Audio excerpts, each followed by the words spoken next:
आजिकाली मनीष सबुबेले व्यस्त रहिबा कारणरू निज स्वास्थ्यर जत्न ठीक से नहीं पारु नाही, जेउ कारणरू से अनेक प्रकारर रोगर शिकार हेउची। सेतिपई से अनेक प्रकारर औषध मध्य सेवन करुची, किंतु एही औषध सिना रोग को भल करि थाए, हेले देह उपरे एहार खराब प्रभाव मध्य पड़ी थाए।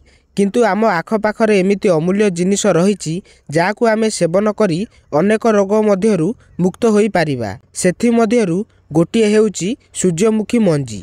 आज्ञा हाँ, यह बहुत मूल्यवान अटे। सूर्यमुखीर मंजी रे बहुत मात्रा रे विटामिन ई और खनिज पदार्थ थाए।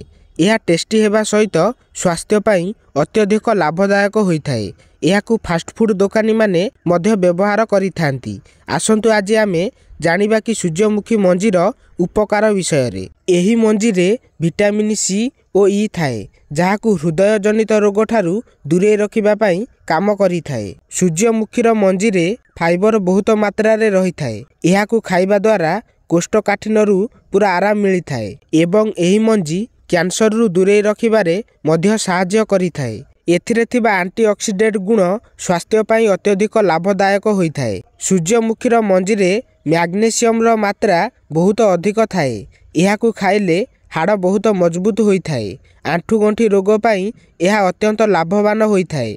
ओ आपण जानिथिबे कि सूर्यमुखीर मंजीरू रिफाइन तेल तैयारी होइथाए और यहाकू फेसिला परे तेल बाहरी थाए। तेबे सूर्यमुखी गछर मंजी आमर अनेक प्रकार काम रे आसी थाए, तेणु यह बहुत दरकार जिनिस होइथाए और एथिरे औषधीय गुण मध्य बहुत रहिछि, जहा द्वारा आमुक अनेक गुड़िए रोगरू मुक्ति मिली थाए। फ्रेंड्स, आजिर भिडियो किछि आपण माने जदि शिखिथिबे ताहाले भिडियोटी को लाइक करिवे, आपणक सांगसाथी मानकु शेयर करिवे, आ चैनल को जदि नुआ आस्थिबे सब्सक्राइब करी रखिदेबे। धन्यवाद।